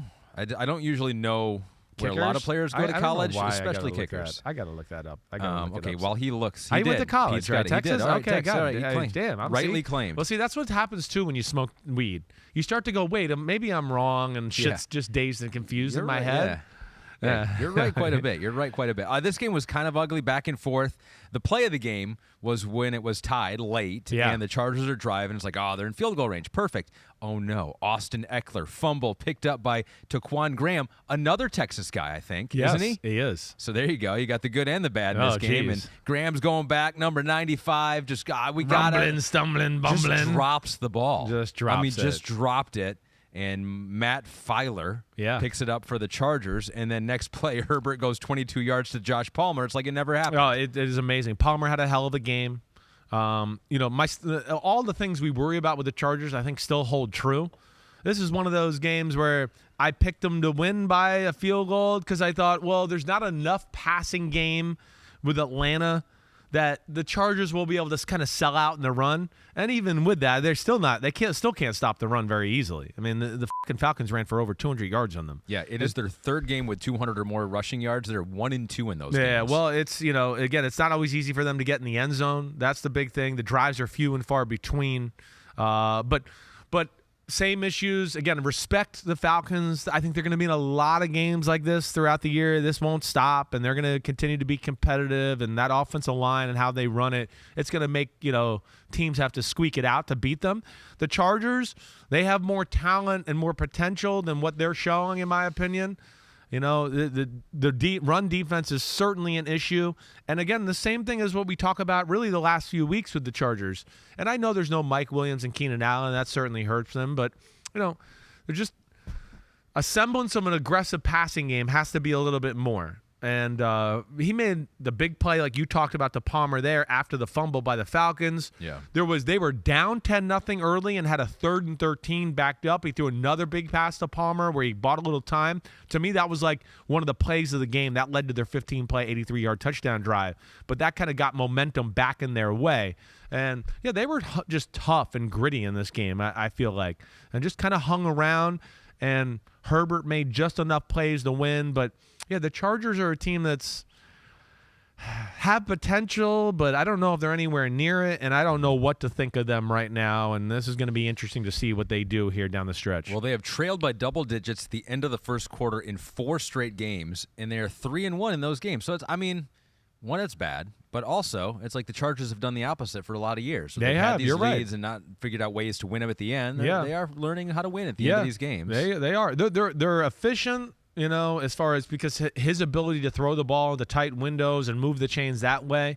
And they don't seem to be making the stupid mistakes that we've seen the Chargers make over the last decade. Even prior to this, they had this whole mojo of Austin Eckler tried. He tried, exactly right. But for whatever reason, it's they've been helped out twice this year. Yeah. That was a big moment, and then the Cleveland game Cleveland gave them some gifts as well. But here's a team that I still look at and go, can they get better? Can they improve here down the stretch? And when they get healthy at wide receiver, because there's still talent on that defense and talent when Joey Bosa comes back to where you go, gosh, can they still have a say in this thing when it's all said and done? And I want to say yes, but they don't show a lot to make me think they're going to be a major player in the AFC. Yeah, we talked about hot seats in the NFL. Yeah. Now that Frank Reich has been fired. Right. Cliff Kingsbury. I think Brandon Staley probably also on the hot seat a little bit. If it goes south. If it goes south, everybody's got their eyes on him for sure. I hope it hasn't gotten to there yet, but we'll see. You're right. Again, he's a defensive coach too, and their defense has been an issue, so that's got to improve.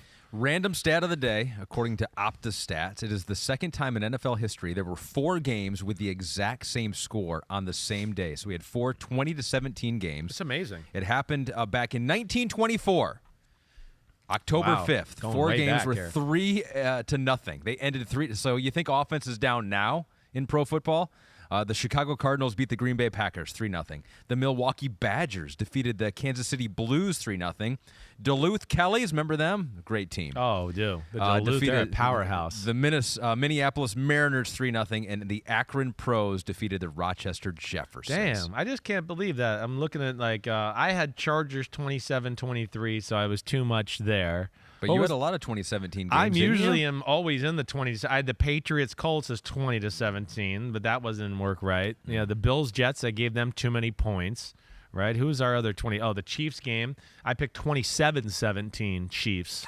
And Washington and the Vikings, which was 20-17, I picked 23-20 Commanders. Oh. So, I was flirting with it, but I didn't hit on any of them. Pete has a pop quiz. What? Who was the champ in 1924? Was it the NFL then? Was that still the NFL? Yeah, I guess it's pre-Super Bowl, but it's the NFL. Yeah, it's the NFL. It's the NFL before the merger is the before proper, the merger. Right? So don't be getting those other teams in there. Right. It's who won it in 1924? I'm not going to look here. Hold on. Don't look it up. You should know this. You know all the champions of pro football. Well, is it a real team still? Let me just say that, or is it like the Duluth car riders? Is it a real team and like?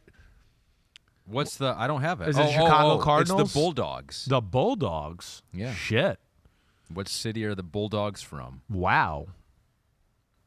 If you think about it, Pete says you can figure it out. I feel like I want to go to. I want to go to Georgia. I mean, that's right. He wants to say Georgia, but it's mascot logos. Not official logos, but mascot logos. He's only confusing me more. I know. I don't. Is there, all right. The dog pound. The dog Cleveland. Pound. Damn. Okay. Yes. Okay. The Cleveland Bulldogs. Those were good hints. Oh, so Pete. is that why it's the dog pound? I don't know. Pete's got to look into it now. Now we're going down a rabbit hole that will take us Look at nowhere you making good. the podcast long. Look at you. Our final damn okay. Well, speaking of Ohio teams, the Cincinnati Bengals, big play Bengals, defeat the Panthers 42-21. That was closer. The score made it look closer than it actually was, and the score does not even make it look close. Joe Mixon went off. He goes 5 touchdowns in this game. That's a franchise best. We've never seen that before for the big play Bengals. And here's what he had done up to this point in the season. He had 2 rushing touchdowns through Week 8. He had 4 rushing touchdowns Week 9, 1 through the air. It was like they weren't trying to stop him. It was like they didn't know that they could. They couldn't stop anything. Yeah. The Bengals just kind of did whatever they want to start the football game. I mean, right from the get-go, the first drive, 9 plays, 90 yards. I mean, one of the things I wrote in my notes right off that was just Bengals throwing the ball right down the field for a TD. Next drive, a Burrow tearing them up. Big mix and run. TD Bengals. Walker interception. Bengals doing whatever they want, 21-0. Bengals doing whatever they want again, 28-0. And I stopped writing notes on the game after that. Yeah. Because I was like, okay, this one's over. It's the Bengals are one of those teams again that just it seems like it's got to be the right matchup. And again, with some of the stuff I saw, it leads me to my thought that I always talk about, and I don't mean to beat, but when they play teams that are a little over aggressive on the defensive side of the ball, it opens up their chances to make big plays, and then they capitalize. So that's the one thing I came away a few times with the Panthers just going, man, I'm surprised by this defense. And then I think they tried to change and get out of it a little bit and back off, and they just got totally gashed in the run game. And hey, listen, I know Carolina's nothing to write home about right now, but that was still an impressive day of running the football for the Cincinnati Bengals to where you go, can this be a jump-off spot to where if they can the Bengals don't need much and they can be really dangerous. They just need just a little bit of a run game just to get people a little off their pass game and get them some of those aggressive looks and open up the play action passes. But again, the Cleveland game on Monday night last week, it was zone coverage, it was back a lot of the times, and they can't figure out what to do then, and they haven't been able to run the ball on those defenses. So if they can just do that a little bit, that's where it's scary. That was a dominant effort yesterday. Yeah. And Carolina, for one of those teams beat the Bucs. Should have beat the Falcons last week in a lot of ways, and just to get totally fucking shellacked, right? But to me, it shows the Bengals have some real elite parts of their football team. They just got to help the offense out with a little more schematics and just find one other angle to help them out. And I don't know what that is if they want to get better at screens. You've heard me talk about the motions and the formations. I wish more. Just a little bit of a run game. It's not going to take much to get them over to the edge to where we go, the Bengals are unstoppable. It wasn't much different than it was last year than this year, except last year they could just run the ball like we talked to. Yep. So then people were, we got to play single safety defense. We got to play man-to-man every now and then. Oh, shit, we got to bite up on that play action fake. And it was a simple formula, but effective when you have that guy at quarterback and those receivers. That was an impressive win. I know it's Carolina, but that still was an impressive win by the Bengals. In their non-divisional games this year, the Bengals are 5-1. Burrow has 16 total touchdowns, no turnovers. They've had 3 divisional games. See, that just tells me right there, my point. 6 total touchdowns, 8 turnovers. Those teams know how to play them. They know how to limit. We're not going to let you Jamar Chase be one-on-one, so you could just fucking throw a dime, and now we can't tackle them. That to me shows it. And then we see teams like the Saints and Carolina where we're going to take away this, we're going to take away that, and you're going to take away nothing because they're just going to do whatever they want because you're so worried about taking away stuff that it's just going to lead to over-aggressive defensive calls. So we'll see. I'm not giving up on the Bengals. I'm not. But they got to help that offense out. I did a social video on it 2 weeks ago. You weren't there. I saw it pop up on my timeline though. There, I was like, he's ripping the Bengals offense again. Here we go again. I ripped you too, I think. What in that video? Yeah, I'm trying. And when you're not there, I ripped on you every time you're not there. You didn't show up again. I was working in Kentucky. You were. Give me a break. The bluegrass state. It is time now for Give Me the Headlines, presented by Hyundai. 2 games to go. Here we go into the newsroom. We got a newspaper. There's breaking news in this game, too. There is. Our first one that we're doing, Patriots and Colts. We'll get to that. But first, we want to start with the headline of the Patriots shellacking of Indianapolis. You ready? Yep.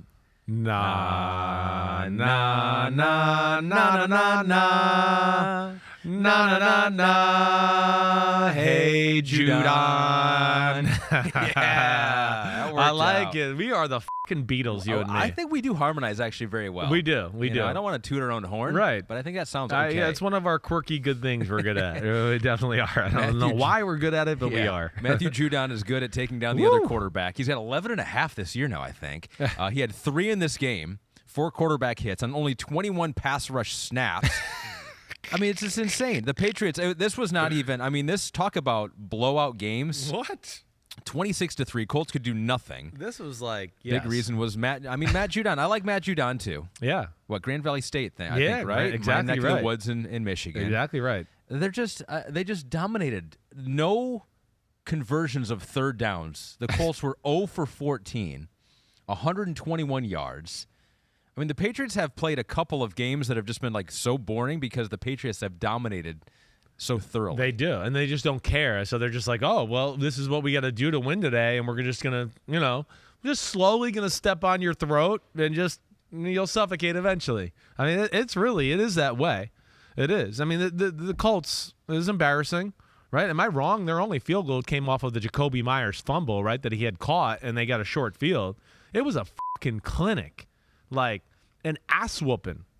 It really was. It furthers the decision of why they didn't let Matt Ryan continue to be quarterback, because they would have been on. He'd with that offensive line and the way they're playing, he's gonna get it. He would have got hurt, and they would have been on the books for having to pay him $30 million next year. So I understand that, but damn, that was an ass whooping, and I just can't believe it with the Colts, because the Colts defense is good. I mean, it's good. And they did all they could to hang around in this game. I mean, this game was 0-0 forever. It was 3-0 forever. It was 6-0 forever. It was, a blocked punt that finally set up the touchdown for the I'm right about that, right? The blocked punt set up the first touchdown to make it 13-0. 2-yard line. Right. So it was like the most defensive struggle ever. But the Patriots, that's where they're great too. They just, patient. We're fine with this kind of game. And got it done. But, man, this is where I think the Patriots can be a little scary, and I think they're going to be even better as they go here. We know Judon's a freak, but the other guy, Uche, off the edge, he's another one where they could make Uche got hurt for a little bit. Him back healthy, I think he is a top-tier Josh Uche from Michigan. I think he is a top-tier pass rusher in football. You got to worry about those two coming off the edge. They got a little size. That's where New England, they're 5-4. But I'm not counting out New England. I don't think they can go to the Super Bowl, but they can get to the playoffs and maybe upset a team or two and make things like, scary that way. So that was, an ugly win. The offense is still nothing special, but that's a good defense in Indianapolis. And, man, that Colts, Frank Reich, I guess they finally just looked at it and said, you know what, it ain't working. Let's cut the cord, and they're going to start their search, Chris Ballard and company, and start going from there. Yeah, so what do you think about that? I know. I mean, they've kind of been surprised. the same. He hasn't had that quarterback. They've cycled through veterans now, like 3 years in a row. I think he's done a lot of good things there. It's the shitty thing about the business. I think he's done a lot of good things too, Ahmed. I think the first thing you said it right. I mean, the quarterback situation fucked everything up for them. Everything. I mean, it's 2018, and he's got Andrew Luck was it 2018 or 19? Going into the 19 season, right? It was going into the 19 season, right? Is that when he retired? I think so. Yeah. So 2018, yeah. 2018, I mean, I'm in Kansas City for the divisional playoff game. The Colts are 10-6. They're hot as hell down the stretch of the year. I mean, most people were picking the Colts to win that game. There was a lot of people who were like, the Colts are going to come in there and upset Kansas City, who's had the week off, and they're not going to be ready for this. I mean, we were looking at the Colts going, watch out, right? So you're looking, their franchise is all set up. Oh, wait, he retires? They somehow managed to go 7-9 with Jacoby Brissett at quarterback, right? 2020, they get Phillip Rivers. They go 11-5. They got the Bills on the ropes in the divisional game? It was the wild card game. I mean, they got them on the ropes. It's big trouble. They're out playing. Josh Allen makes some incredible plays that like only Mahomes can make, and they win the game. And then we get, then the 2021 experience, Carson Wentz. They were right there to the end, though. It was disappointing end. So, I guess I'm surprised. I am. I mean, that was a major curveball that Andrew Luck threw that organization. It really crushed them in a lot of ways. And it hasn't looked good. It has not. I understand that. But I did not expect to hear Frank Reich getting fired today. Probably get another job if he wants it. You'd think, maybe, I would right? think so. I would. I knew that the new thing now is the young coach that coached with Sean McVay or Kyle Shanahan. I know. So I don't know. Maybe he won't. But I think he's got some credentials. I think he does, too. Kind of ahead of the ball game, too, on being aggressive, going for some things. Yep. But it was bad. Sam Ehlinger's come in. I don't know if he's going to be the future. It was rough for him. Not looking like he is. 9 sacks, a pick 6. Yeah. Not good. Not good for Indianapolis right now. We'll see where they go moving forward. But the Patriots are like the Patriots again. Boring, but a playoff team probably. 1 game to go. The Jaguars defeat the Raiders. They come back and win 27-20 despite the Raiders having a 17-point lead in the game. Your headline for this game is... Whoa, hold on. Mo leads, Mo problems. For the Raiders. They're the Raiders. That's right. Mo money, Mo problems. Mo leads, Mo problems. So it's the 3rd time this season they have had a lead of 17 and lost. In their franchise history, which goes back 62 seasons previously, that happened just 5 times. Yeah, well, I think that stat's going to continue to get blown up through the NFL and all organizations because 17 points is just nothing in the NFL anymore. It means nothing. It really doesn't. I don't know. Scoring is down a little bit this year. I know. So. I hear you. I know. But I don't feel like teams that are down 17. It's just not the same mindset anyway with the rules in the passing game and pass interference and the roughing the quarterback and all of that. Teams get conservative on the defensive side of the ball. I mean, all these were early too. They were up 20-0 on the Cardinals, lost in overtime. Yep. They were up 17-0 on the Chiefs, lost by 1, 30-29. They were up 17-0 on the Jaguars this week, lost 27-20. Well, it I think speaks to this. I don't think their team is all that great. I think again the fact that they got in the playoffs last year in my mind is still somewhat miraculous. Things fell the right way for them. Rich Bisaccia did a great job of rallying the troops and getting them play tough. I did not think the Raiders were a playoff team this year. I did not. And, I do think we have to stop thinking that with, like, some of these teams where you just go, they went to the playoffs last year, they should go to the playoffs again this year. Like, what? It's the NFL. Yeah. Like, it's and well, it's funny because I think a lot of people didn't pick them to go to the playoffs. Yeah, well, right? They're like, oh, they took a step back. You're like, oh, everyone thought they would. Yeah, well, right? I know. But there are also people out there, too, that I feel like want to be critical of Josh McDaniels where they want to harp on that. Like, well, they went to the playoffs and now they're worse. And I'm like, okay. They don't want to play, the Seattle scheme on defense, and they got all these Seattle scheme type of guys. And, their offensive line, the way Josh McDaniels wants to play, it's not quite the right way either. I think what you're seeing with these early leads is like great game planning and things where they come out and they catch these teams off guard and they're like, oh my gosh, they're attacking us like this. And then there's like a period of, whoa, we got to adjust and figure out how to stop it. And then once we stop, okay, wait, all right, we've stopped some of the McDaniels tricks and some of the things he's got. They're not really that great. So now we can just start outplaying them.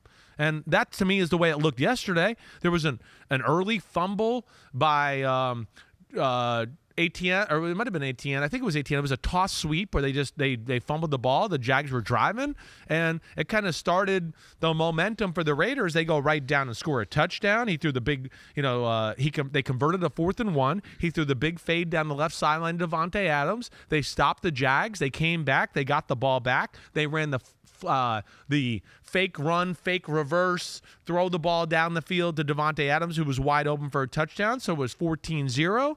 And, kind of just had the momentum early. But this is like, it could be a turning point for the Jaguars. Jaguars defense dominated really from that point on. They absolutely overwhelmed the offensive line for the Raiders. They couldn't really get the run game going. They found a way to take away Davante Adams, and Trevor Lawrence and Etienne made a lot of big plays on the offensive side of the ball, and we got to give them credit because I've been a little critical of Trevor Lawrence not making the big plays when it counts, and he did yesterday. Man, he threw 80% of his passes complete, 25 of 31 in the game. Not that many yards, but 235. But, yeah, they were efficient, and Travis Etienne goes over 100 scrimmage yards for the 5th straight game. Looks like he is a weapon, a dynamic part of this team. And so you're back on board. You're back on board with the Jaguars. They snapped their 5-game losing streak, and here you go. I picked him, though, again. I picked him again to win this one. That's right. I heard you on that podcast. I did. I was like, I'm not going to to back down. This will be the game they win, and I know it will be if I back down. But you were like, even if I'm so immune to it now, even if they lose, it's like it doesn't affect me anymore. You know, it's like the ones they've lost a lot of the times I've been like, man, I don't feel that bad. It was like he did the dumb shit. They should have won the game, and then they lose. You know what I mean? I wasn't like, oh, man, that was so stupid. They got dominated. That was stupid, right? I mean, some of these losses, I honestly think they were better on the field. They just got to learn to mature and grow as a team, and that's what we saw. You know, hey, Trevor made, he's been efficient as far as completion percentage and all that, but it's the big throws to put the team away or put the pressure on them. You know, he made some big runs in the football game where we saw him use his legs, and then the big pass to Kirk in the end zone, the little out route in the back corner of the end zone. Like, what a great throw. And those are what I'm talking about, some of the throws we've seen over the past few weeks where I go, oh, that was open and we could have got back in the game or made it a one-score game there and we missed it. And you're too good to miss that throw. And that, to me, is what didn't happen yesterday. I mean, Etienne and Trevor Lawrence, they got it going. And their defense, they have moments of where they just absolutely overwhelm other teams. And after that, little early game struggle, they really put it on the Raiders and Derek Carr. And Derek Carr was a little off, too. There was certainly a number of throws that I watched yesterday where I went, man, Devontae Adams is open. You should have hit him there. You should have hit this guy. But I think he was feeling the pressure from that front in Jacksonville. To your point on the Jaguars, they had 15 third downs, converted 9 of them. Well, so that's what I mean. That's what I mean. Big plays. Running, passing. The big moment plays. Big moment right? plays. That's to me the only thing Jacksonville is kind of missing and just got to mature and battle tested and all that. But then even, at the big drive at the end of the game to be able to run that with Etienne down their throat, that was impressive. Good win for Jacksonville. I wouldn't be shocked if they went on a little run here and got things going in the right direction. And that was Give Me the Headlines, Booyah! Presented by Hyundai. Thanks to our friends at Hyundai. Thanks to our friends at BetMGM as well for sticking your name on this podcast. Yes, thank you, BetMGM. Our parlay preview of Monday Night Football, Ravens at Saints. This is a good one. Oh, I'm excited for this. I'm looking forward to seeing this one. Ravens favored by 1.5. The over-under now is 46.5. On the Thursday pod, you picked Baltimore to win by 4, so the favorite to cover. Yeah. I don't feel good about that, though. Uh-oh. No. Well, this is... Wait, hold on. Your best bets this week, you were 2-1. I know. Which is like 3-0. This is one where... This year. This is one where I'm picking Baltimore. I got that. But the logic is there. I think the teams are very close. I think New Orleans really matches up well with them. This is one of those games where, again, like Washington, Minnesota, where you go, where the upset's going to happen, right? This is one where I almost picked. They match up well with Baltimore in a lot of ways. There's only one reason I picked Baltimore. It's the Saints' history against running quarterbacks. I can't get out of my mind the last 2 years of them defending Jalen Hurts. That's the problem. The last 2 years, they played Jalen Hurts, and the quarterback design run stuff just absolutely obliterated them. In games where we thought, well, New Orleans will win this game up in Philadelphia and do that, and they didn't. So I think they have an issue, oddly enough, of stopping that type of run game, even though they practice it on their own field with Taysom Hill. That's what worries me. But can I see them pulling off an upset here tonight? I mean, with no Rashad Bateman, him being out for the year, they are big fuckers up front. Can they stop the run and company? Yeah. But it's like they don't have an answer to stop the quarterback design run. Yeah. And, again, they're going to be able to run the ball or at least put Baltimore in positions where they're going to go, shit, we got to put some extra guys in the box here. And New Orleans, as we know, does have some people who can beat some one-on-one coverage. So I'm going Baltimore just because I guess I trust them a little bit more. I think they're a little bit better, but I don't think this is going to be easy by any stretch of the imagination. I think this one comes down to the end. It's tight. Pete, who was ruled out after Chris made his decision? Mark Andrews. So Mark Andrews not Still playing out. In this game. So. Yeah. That hurts. I know. That does hurt. I know. Isaiah Likely. He was awesome last week, so hopefully he can continue. Yeah, Andrews, what is it, a shoulder, Pete, or something like that, right? But, we'll see. This is, to me, I love these kind of games. because it's Tennessee Titanish. It's like, hey, we're the biggest, baddest dudes on the planet. We pride ourselves in out hitting you. It's two of these type of teams, and there's going to be some physical football play, and that's why I'm excited to see the over-under for Lamar Jackson and Alvin Kamara pretty similar on rushing yards, 60.5 for Jackson, 62.5 for Kamara. Do you think who has more rushing yards between those two? I'm going to go with Lamar. Yeah, I am. Yeah, I am. What you said. Yeah, I could see Kamara having a decent night. I could see this maybe being a night where even Taysom Hill rips off a few big runs, like quarterback and Wildcat for them. Fantasy team needs that. Yeah, the Ravens' run game is going to such a point right now where the Lamar run game off of it is very dangerous. It stinks there's not going to be any Gus Edwards tonight. I like the way he looked last Thursday night. And there's no J.K. Dobbins yet, but still, I'm going to go with Baltimore. Baltimore has shown moments this year, as we've talked about, of being elite. And let's see if they can continue that going. The action never stops at BetMGM. You can sign up now using the bonus code SIMS. Get your first wager risk-free up to $1,000, Chris. So, Ahmed, say you bet $100 on the Saints to win the NFC South. Hold on. I just bet $100. 100 you said, or 1,000? $100 on the Saints to win the NFC South. Wow. Well, if you win, you'll get $400. That might have not been a real smart bet, though. There's Tom Brady and the Bucs in that division. But if you lose, you'll still get $100 worth of free bets. Well, there we go. Simply download the BetMGM app today or go to BetMGM.com. Enter the bonus code SIMS to make your first wager risk-free up to $1,000. So you could do the $1,000 bet if you really wanted to. It's a good app. I like it. Good app to navigate, get the odds on. Yep. And now we are done.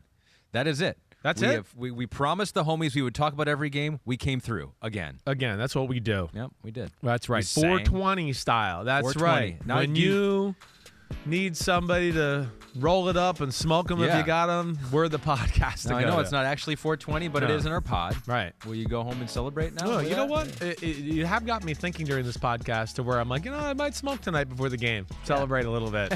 Right? Celebrate. Making it to 420. I think you should. Usually Monday nights, I try to stick to my schedule of like not smoking during the week and waiting for the weekends. Yeah. I have dabbled in a few Monday nights where I've been like, I'm going to take a puff here before the game starts and watch it.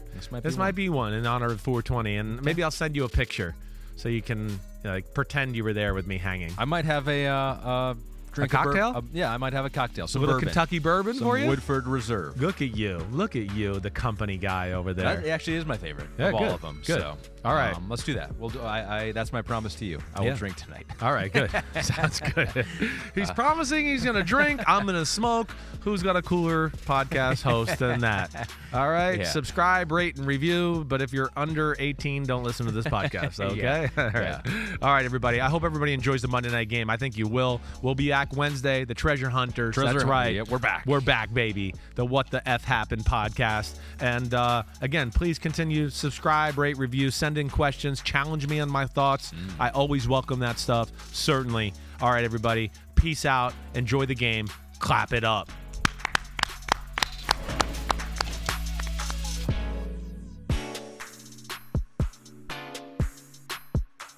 Thanks for watching, homies. Hit subscribe to see all my unbuttoned videos. You get to see me, Ahmed Fareed, all the big player breakdowns, game breakdowns, player interviews, and my film analysis. So please subscribe. Chris Simms Unbuttoned. Peace out.